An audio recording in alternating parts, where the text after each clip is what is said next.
你係想喺澳門度創業做文化創意產業，其實係一個最好同埋最容易能夠踏出第一步嘅時機嚟嘅。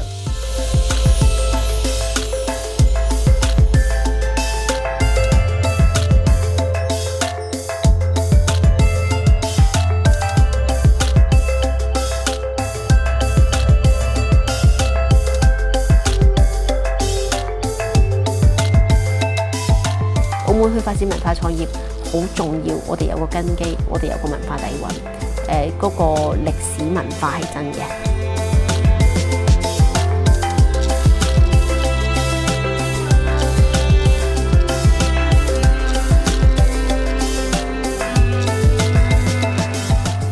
而家先係真正嘅開始。